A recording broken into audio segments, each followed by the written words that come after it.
Hey poker player! If you're looking for an easy to remember and quick poker tips that will help you win at No Limit Hold'em, you're in luck. Today we've compiled 10 tactics and strategies that will make you a more confident and profitable poker player. Hey guys, we are giving away $25 at the Pokerstars Poker Room. 5 players will receive $5 each on their accounts. Just leave your nickname and email in the Pokerstars room in the comments under this video and become a participant in the giveaway, which will take place on the 5th of June on our Cardmates Instagram. Good luck! Now, this list won't teach you how to win every game, not even the greatest poker players do that, but it will help you improve, whether you play cash games, tournaments, in live poker rooms, or online. Let's dive in. Tip 1. Play fewer hands and play them aggressively. There is a limit on how many starting hands you can play before the flop. In No Limit Texas Hold'em, even for the world's best players, if you try and play too many hands, you'll bleed away your chip stack.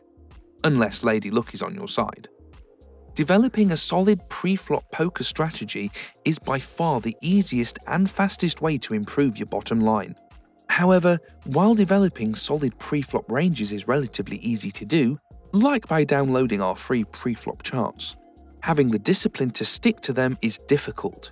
Don't allow yourself to get impatient and play a hand not worth playing. The best approach is to play a tight range of strong and/or playable hands, and you need to play those hands aggressively. Playing all of your hands aggressively, including the more speculative ones, like 7-6 or 5-5, allows you to disguise the strength of your actual hand. When you raise, your opponents won't know whether you have ace-ace or ace-king or 7-6, which makes you super tough to play against. Tight and aggressive wins the game. Tip 2. Don't be the first player to limp. Limping, just calling the big blind pre-flop, is an absolute no-no as the first player to enter a pot. There are 2 main reasons why this play should be avoided. Number 1, you can't win the pot before the flop like you could if you raised. Number 2, you give the players behind very enticing pot odds, making it more likely you face multiple players and thus less likely you win the pot. The only acceptable situation in which to limp is when at least one other player has already limped. This is called over-limping, and it can be a good play because you are getting great pot odds to join the action so you can hit something good on the flop, hopefully. Tip 3. Semi-bluff aggressively with your draws. If you want to truly crush poker, you need to bluff effectively, but bluffing ineffectively is one of the fastest ways to lose your money at the table. So how do you keep your bluffing frequency under control? The most effective way to bluff is to let the cards you have dictate if you are going to bluff or not. This means bluffing with hands that have outs to improve to the best hand on a later street, such as straight draws, flush draws, or even just an overcard or 2 to the board. Think of these draws as your backup plan in case your bluff gets called. Poker players call these hands semi-bluffs because of their potential beyond the bluff itself. When you're just starting out, bluffing with total nothing hands prior to the river is not advisable, except in one situation that I'll tell you about shortly. Tip 4. Fast play your strong hands to build the pot and make more money. It's a sad sight when a player checks their flopped nut flush 3 times, and then has to awkwardly table their monster of a poker hand, when their opponent checks back the river. Slow playing too often is a mistake common among players who are afraid of chasing their opponents out of the pot when they have strong poker hands. In most cases, it's best to bet your strong hands to build the pot and protect your equity. That's not to say you should always bet raise your strong hand post-flop. You can check your strong hands if it's unlikely that you will be outdrawn, there aren't many scare cards to prevent you from getting paid on later streets, your opponent's range is heavily weighed towards hands with no showdown value. However, when you feel uncertain, just bet, or check raise if you weren't the pre-flop aggressor. Yes, it's disappointing when your opponent folds, but that's not nearly as disappointing as getting outdrawn or missing out on potential value. Tip 5. Defend your big blind. With the right hands. The big blind is a special position because you already have one big blind invested in the pot. For this reason, whenever you are faced with a raise while sitting in the big blind, you will have better pot odds to call than the other positions. Think of it as a discount. Because of your discount and the fact that you are the last person to act pre-flop, you can profitably call with many more hands than if you were sitting in another position. That's not to say you should call raises with trash hands like 9-5, but the more borderline hands like King 9 and Queen 6 become playable in most situations. Exactly how wide you should defend depends on a multitude of factors. Here are 4 primary ones. Number 1. Position of the raiser. Play tighter against the early positions and looser against the late positions. Number 2. Number of players in the hand.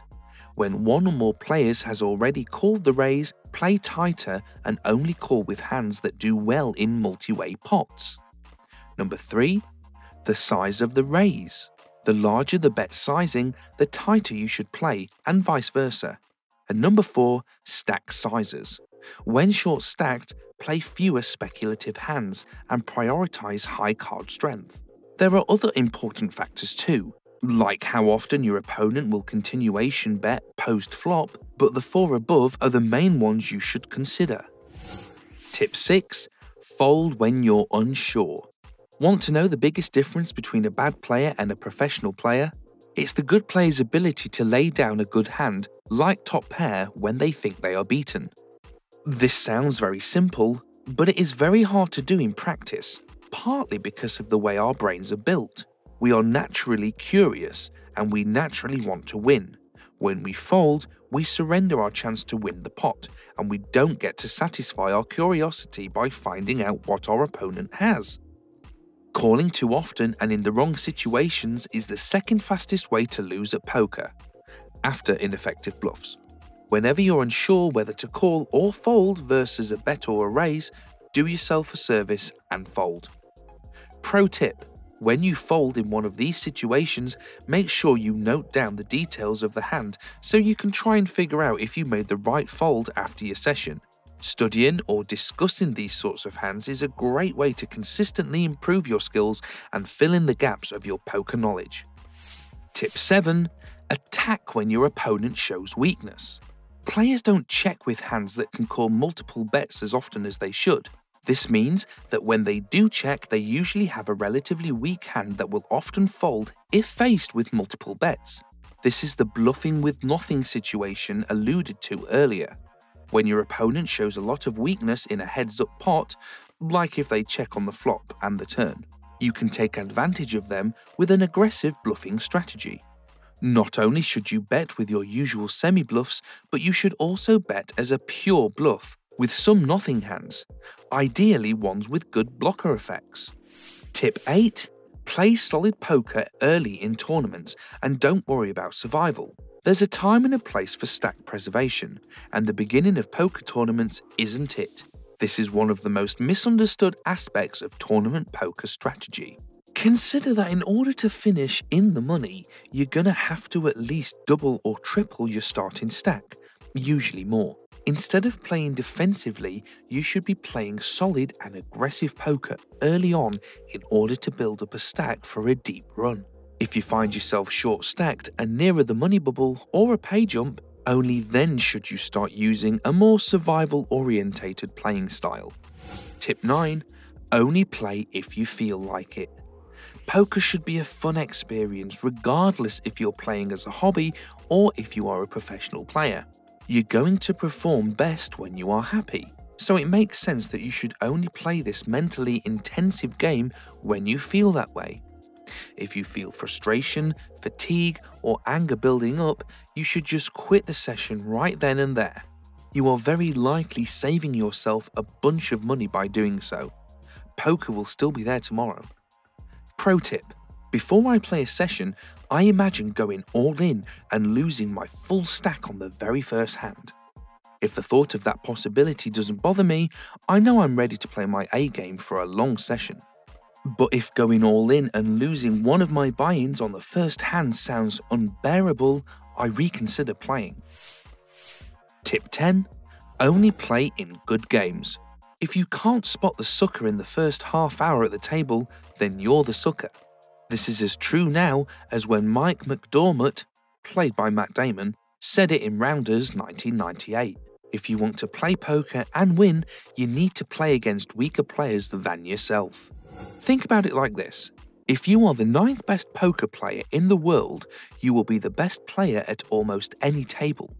But if you join a table with those 8 players that are better than you become the sucker. You should always put yourself in positions where your chance to win is largest. This is why it's important to leave your ego at the door when playing poker. Bottom line is that you generally need to be better than half the players at the table if you want to have a positive win rate. And if you want to make a sick good profit, you want to play against the worst players you can find. Here's a checklist for a good poker game. At least one player is limping regularly. There are many multi-way pots. Re-raises are either very rare or very frequent. If you're in a game with 2 or more of these boxes checked, you're in a great position to make money. If none of these boxes are checked, get up and find a more profitable table, unless you feel like putting your poker strategy to a test. If you play online poker, make sure you take advantage of the table statistics provided by most poker sites. Choose an online poker table with a high average pot size and a high percentage of players seeing a flop. This is a key online poker strategy new players usually miss. If you want to keep improving your poker skills, subscribe to my channel, Grinder. See you soon and good luck at the poker tables.